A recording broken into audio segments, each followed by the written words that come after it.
ఏ మామా happy friendship day. Happy friendship day. కలకాలం మన ముగ్గురం మంచి ఫ్రెండ్స్ లాగా ఉండాలి చూడు. 20 ఏళ్ళ స్నేహం మామ. అవును మామ, 20 ఏళ్ళలో ఒక్కరోజు కూడా మనల్ని ₹1 అడగలే. అందుకే మీరిద్దరు నాకు బెస్ట్ ఫ్రెండ్స్. నా భార్య నమస్తే అమ్మా. నా పురుషోత్తము మంజు, నీకు తెలుసు కదా. మన మ్యారేజ్ కూడా వచ్చినారు. ఈ రోజు మా వెడ్డింగ్ డే మామా. Double congratulations. Thank you. Happy wedding day మామా. థ్యాంక్ యూ రా. ఏ విశేషాలు? పార్టీ ఉంది మామా, ఫుల్ పార్టీ. ఎప్పుడు? సాయంత్రం పెట్టినారా రాత్రికి? అబ్బా మంది ఉందా? మంది ఉంది, చికెన్ ఉంది, మటన్ ఉంది, ఫిష్ అన్ని. అవునా? ఫుల్ ఎంజాయ్ అయితే. ఉండు మామ, నా పిల్లలతో పర్మిషన్ తీసుకుంటే ఈరోజు పెళ్లి రోజు పైగా. సరే ఉండు. ఏం లేదు, సాయంత్రం అట్లా బయటికి పోదాం అంటున్నారు, గుడికి పోదాం అంటున్నారు. ఏంది ఫ్రెండ్షిప్ డే అని గుడికి పోతారా ఫ్రెండ్స్ మీరు? నిజం చెప్పు. నిజమేనంటే ఫ్రెండ్స్ అందరూ కలిపి ఆ గుడి దగ్గర భజన ప్రోగ్రామ్ పెట్టినారంట. ఆ భజనకు రమ్మంటున్నారు, పోయేస్తానే. భజనకా? హరిగాడు కవర్ చేసినట్టు మనం కూడా ఏదో ఒకటి కవర్ చేయాలా? భజన కొత్తగా గుడి కట్టినారు, అక్కడ భజన చేస్తామమ్మా. భజన అందులో మా వానికి పిల్లబుట్టి నుంచి భక్తి ఎక్కువ అమ్మా. మీ ఫ్రెండ్స్ భజన గుడి అన్ని తప్పుడు కూతులు కూస్తున్నారు. ఫస్ట్ మనం పోవాలి బయటికి. బాగుండే చెప్తాను నీకు. వాళ్ళిద్దరు వచ్చినారంటే బావతో మందు కొట్టించే ప్లాన్ వేసింటారు వాళ్ళు. మందు పార్టీకే వాళ్ళు పోతాండేది. నువ్వు ఎట్టి పరిస్థితుల్లోనూ బయటికి పోనీయద్దు బావుని, సరేనా? ఏంది అప్పుడు మీకు చెవులో చెప్తాను, తిక్కనా కొడక. ఏం లేదు అట్లాంటివన్నీ. మందు గిందని మా ఫ్రెండ్స్ శంకిస్తాను కదా బాయ్. అయ్యో బావా, నేను కూడా ఏం చెప్పలేదు బావా. ఈ రోజు మీ పెళ్లి రోజు కదా, కేక్ కొద్దామా లేకపోతే అన్నదానం చేద్దామా అని చెప్తున్నాను. అవన్నీ ఏంటి లేరా, పొద్దున్నే గుడికి పోయించినాం పవిత్రంగా, ఎంత కదా చాలు కదా. సాయంత్రం పాపం గుడికి అడిపోయి భజన చేసి వస్తామే. నువ్వు పర్మిషన్ ఇస్తే వాళ్ళిద్దరితో భజన చేసి వస్తాము. నిజంగా ఇదిగో నాకు కొత్తలు చెప్పొద్దు, బీపీ తెప్పించొద్దు. మీరు వెళ్ళేది పార్టీకి అని నాకు తెలుసు. ఇదిగో పార్టీకి కనిపోయినావు అనుకో, అమ్మ తోడు అడ్డంగా నరికేస్తా. హరిగాడు అడ్డంగా బుక్ అవుతున్నాడు, మనమే కాపాడాలి. అమ్మా పోతాండేది తీర్థ ప్రసాదాలకమ్మా. యాలమ్మా అట్లా అపార్థం చేసుకుంటాడు. అపార్థం చేసుకోవద్దు తల్లి, ఆడ మంచి పెద్ద గుడి, తెల్లవార్లు భజన జరుగుతుంది తల్లి. తీర్థ ప్రసాదాలు ఇచ్చారు, ముక్కుంటే మీకు మీ దంపతులు 2 నూరేళ్ళు బాగా చల్లగా ఉంటారు. అవునమ్మా, మీరు 2 నూరేళ్ళు చల్లగా ఉండాలంటే ఇట్లాంటి అప్పుడప్పుడు పోవాలి. చూడే భక్తితో తీర్థ ప్రసాదాల కోసం పిలిచిపోతున్నారు.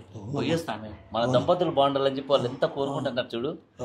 అవునవును, ఏ తీర్థ ప్రసాదాలో ఏ భజనలో నాకు బాగా తెలుసు.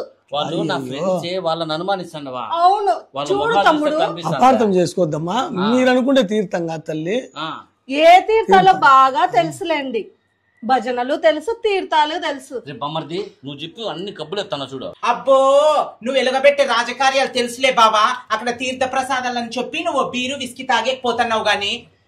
నీ అబ్బా బావమర్దంటే బావ బతుకు కోరుతారా ఎదవా? అక్క చెల్లెలు మీ బావ బాగుండాలని ముక్కు లేకపోతున్నావురా ఎదవా? అన్ని గబ్బులు చెప్తావు సంసారం. అవును నాకు అర్థమైంది. ఏం యాక్టింగ్ చేస్తున్నారు ఫ్రెండ్స్ అందరూ కలిపి. అదే మనకు మన ఇల్లు దొక్కొని వచ్చినారే, వాళ్ళు చెప్పింది కాదంటే బాగుండదు పాపం. ఎప్పుడు ఇలాగే కదా, ఏదో ఒకటి సంవత్సరం వచ్చేసరికి ఏదో ఒకటి కారణాలు చెప్తావు కదా. అదో 600 అయినా 100 150 అయినా బావను మాత్రం కాలు బయట పెట్టని ఎద్దు. నువ్వు ఏం జరుగుతుందో ఏమన్నా జరగని. ఓకే ఓకే, మధ్యలో నీదేంద్ర పంచాయతీ పానకున్న పొడుగు మాదిరి. 100 150 అయినా కూడా అంట.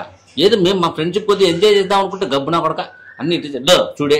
ఈ రోజు ఎంజాయ్మెంట్ లేదు, ఈ రోజు భక్తి పూర్వకంగా తీర్థ ప్రసాదాల కోసం. నీకు కావాలంటే మేము తీర్థం తాగి నీకు ప్రసాదం తెస్తాం నా మాటిన. నిజమమ్మా, ప్రసాదం మేము తీసుకొస్తాం తల్లి నీకు. స్వీట్స్ లో తీసుకొస్తాం లేరా లడ్డు. ఇదిగో పెళ్ళామా ఫ్రెండ్సా, వెడ్డింగ్ డేనా ఫ్రెండ్షిప్ డేనా?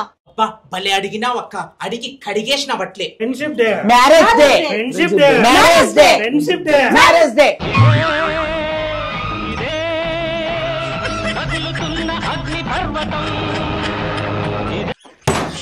మ్యారేజ్ డేనా? ఇంకేమో పిచ్చిపట్టింది. వాడు ఏదో ఒకటి మేనేజ్ చేసుకుని వస్తాడు. మనం అబ్బా బాబు భలే సిగ్గు వచ్చింది. పద లోపలికి. ఫ్రెండ్షిప్ డే ఫ్రెండ్షిప్ డే అని పోయి మందు, మళ్ళా తీర్థాలంట, ప్రసాదాలంట. ఏమి యాక్టింగ్ లో ఫ్రెండ్స్ అందరు కలిసి. ఏమే నా ఫ్రెండ్స్ ఫోన్ చేస్తున్నారు, ఎత్తి స్పీకర్ ఆన్ చేయి. సర్లే. హలో చెప్పురా. నీకు తెలుసా? ఏంది మామా? బీబీసీలో ఒక సర్వే వచ్చింది మామా, నా భార్య అది చూసి అందగత్తెలు ఎవరైతే ఉండారో వాళ్ళ భర్తలకు వాళ్ళు ఫ్రీగా వదిలేస్తారట మామా. అవునా? నాకు ఆ యోగం లేదులే మామ, నా భార్యకు అంత అందం లేదు. నా భార్య దగ్గరుండి పంపిస్తాను మామా బీబీసీలో న్యూస్ ని. నీ భార్య అంటే అందగత్తెరా, నా భార్య కాదులేరా మామ, పెట్టేసి. ఏంటి? నేను అందగత్తెని కాదని మీ ఫ్రెండ్స్ కి చెప్తున్నావా? నేను వాళ్ళకంటే అందగత్తెని. నీ ఫ్రెండ్షిప్ డే ఫుల్ ఎంజాయ్ చేసుకో, ఓకే? అబ్బా, నా ఫ్రెండ్స్ మేనేజ్ చేసినారు. సర్లే, నిజంగా నువ్వు ఇంత అందగత్తెవని నాకు తెలియదు. ఫ్రీడమ్ ఇచ్చినట్టే కదా, నేను పోయేస్తా. పాపం ఎదురు చూస్తా అంటారు. ఓకే ఓకే, హ్యాపీగా పోయి ధూమ్ ధామ్ చేయాలా ఫ్రెండ్షిప్ డే. సరే సరే, ఓకే, బాయ్ బాయ్. వాళ్ళ ఫ్రెండ్స్ తో నేను అందగత్తెని కాదని కూస్తాడా?